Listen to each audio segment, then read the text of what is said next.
There were 4 of them. Strangers. Matching blue polos, khaki pants, clipboards in hand, wandering across my land and pointing at my trees like they were appraisers in a botanical arms race. I thought they might be Jehovah's Witnesses until one of them marched up and announced that my backyard violated landscaping regulations for the Oak Ridge Homeowners Association. There was only one problem. I don't live in an HOA. So I told them politely at first to leave. They didn't. So I hit the button. The drones took off from the barn roof with a mechanical screech and flashing red lights that could rival a UFO sighting. One of the polo-wearing clipboard commandos screamed. Another tripped into a ditch. The leader, a tall, stiff woman with a platinum bob, shouted for someone to call the police. She took a step backward, right into a tripwire. A compressed CO2 paintball horn went off with a thunderous blast. She shrieked and bolted, arms flailing like one of those inflatable tube men outside a used car lot. It only got better from there. But before we get to the sewage, let me back up. See, I'm just a guy Marcus Doyle who spent 15 years overseas in logistics for military contractors. When I finally came home, I didn't want the noise or the nonsense. I bought 8 acres way off the beaten path, 1 road in, 1 road out. No neighbors in sight unless you count deer and squirrels. My idea of excitement was repairing fences or sipping coffee on the porch while the squirrels staged turf wars in the trees. I didn't want trouble. But then came Carol. I didn't know her name was Carol at first, but I felt it. Carol had the haircut, the posture, the "we have rules and I will ruin your life with them" energy.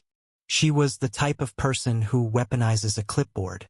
The first time I saw her, I was down by the creek clearing branches.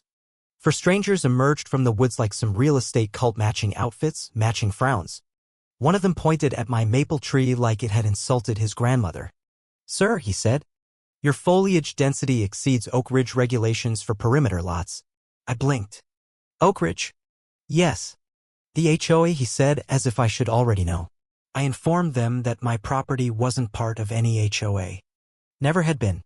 Zoned rural agricultural since 1972. I had the paperwork framed in my office right next to my discharge papers. They exchanged glances like they'd discovered a nest of non-compliant behavior. That's when Carol stepped forward. Clipboard flipped, pen poised, she declared, "Your land falls within the newly annexed community buffer zone." Page 6 of the Oak Ridge expansion plan outlines landscaping compliance expectations for adjacent properties. "We're here to help you get into regulation." I stared at her. "You're trespassing," I said. "You've got 60 seconds to turn around before I call the sheriff." "I'm not in your HOA. I never signed anything." "You're not helpinjiri harassing." They didn't move. So I pressed the key fob. Cue the drones. Now, these aren't weaponized or anything. Just surveillance drones with loud buzzers, red lights, and motion sensors. But if you're part of a rogue HOA trying to play neighborhood militia, they might as well be military hardware. Carol screamed. One clipboard soldier tried to film on his phone. Another fell into a mud hole. Then Carol stepped backward into the tripwire. Whop! The CO2 horn went off with a blast and Carol bolted. The rest scrambled after her like Keystone Cops. One of them dropped his clipboard. I kept it. That night, I started digging. Turns out Oak Ridge is a real HOA, but it wasn't supposed to extend anywhere near my property. Someone had submitted a bogus expansion plan to the county that included unincorporated land. No owners had signed on. Just a forged survey map and a stamped approval from a clerk who clearly hadn't looked too closely. I called the county office. They said they'd investigate. 2 days later, I got a notice in the mail. Not certified. Not official looking. Just a Microsoft Word doc printed in Comic Sans claiming I owed $1,750 in landscaping adjustment fees. I framed it, right next to my certificate of appreciation from my last contract overseas. But things got serious. I found tire tracks near my toolshed. A camera zip-tied to a pine tree. My firewood pile and compost bin had been marked in red pen on a hand-drawn map. Then my water pressure tank started acting up. I checked the well. Some idiot had tapped into my private water supply. Followed the buried PVC line straight under the fence right into Carol's backyard. She was literally stealing water from my well to keep her roses blooming. That's when I lost my patience. I rerouted the water line through a livestock runoff tank full of nutrient-rich goat poop and hooked it back up to the line. Next time Carol watered her garden, she got a face full of OL, Billy, and friends. She showed up that evening banging on my gate, screeching about biohazards and terrorism. I told her I'd be happy to give her a tour of the property. She declined. I also told Harrigan I wasn't in her HOA. I never would be. If she or her crew came back, next time the drones wouldn't just have cameras. They'd have stink spray. She threatened to call the police. I told her I'd already built the highlight reel for them. But Carol wasn't done. Carol never is. A few nights later, I caught two figures in reflective vests on thermal cams digging near the corner of my land. They had blueprints. That's when I made my decision. If Carol wanted a war, I'd give her one. A legal, fully compliant, tactical training battlefield. I didn't sleep that night. Not out of stress. I was in my shop, sketching perimeter layouts, drinking cold brew like it was in 4, and making a list titled Carol Countermeasures, Phase 1. I started with zoning. Rural multi-use zoning is beautiful. You can't build a missile silo, but tactical training areas? Entirely allowed under a little-known clause. I filed a notice of intent to construct a private tactical simulation training ground. Attach Carol's own forged map for laughs. The county clerk didn't even ask questions, just stamped it and slid it back across the desk. Then the real fun began. Steel post fencing. Anti-vehicle spikes. Motion lights. Two-way intercoms at the gate. And the drones? Upgraded. Industrial grade with night vision and a custom program that played randomized sounds. Some were warning messages, some were jungle warfare ambience, and one just screamed in German for 30 seconds. UPS started leaving packages at the road. The mailman texted first. I offered him a beer. He said he'd take 2 if I survived. The first time Carol came back, I was adjusting a motion sensor. I heard her shriek from the tree, lean like a banshee in yoga pants. "This is harassment," she yelled. "This is intimidation. You can't treat people like this." I activated the intercom. "You are trespassing on restricted land. Turn back immediately or be subject to drone surveillance and noise harassment." She hurled a stick at the speaker. The drones rose slow and deliberate from their dock like robotic hornets. She tripped backward into a patch of poison ivy I'd been meaning to remove. Next day, I got a cease and desist letter. I framed that too. I responded with a packet detailing every law I was following. I included a still shot of Carol mid-scream with 3 drones circling her like sodabees. She escalated again. 2 HOA lackeys showed up pretending to inspect infrastructure. One had a real estate license. The other worked for a landscaping service. I showed them off with help from the local deputy who was growing as tired of Carol as I was. That was Phase 1. Phase 2? I filed a partnership permit with a security firm I used to consult for. They needed land for wilderness survival training. Boom. Now my property had weekend exercises run by veterans in camo. Legally signed waivers. Training gear.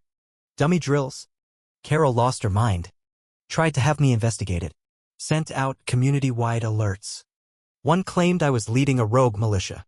I responded with a set of handcrafted signs: private training zone, enter at own risk, drone surveillance active. I put one facing her kitchen window. Then came the speakers. Tree-mounted. Motion activated. Sounded like helicopter flyovers and predator clicks. It didn't just feel secure.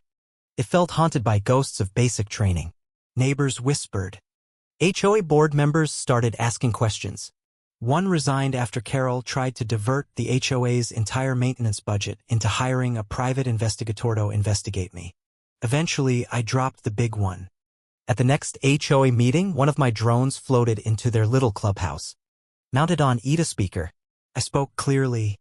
"Good evening, residents of Oak Ridge. Since you've taken such interest in my property, I thought I'd return the favor." I clarified the facts. The illegal annexation. The forged maps. The harassment. And then, "Oh, and Carol? Check your plumbing." She lunged at the drone with a chair. It zipped through the doors like a scene from Mission Impossible. Video of the incident went viral. Soon, I got a call from an old friend, Jason, a former Marine turned survival trainer. He'd seen the video and asked if I was serious about training space.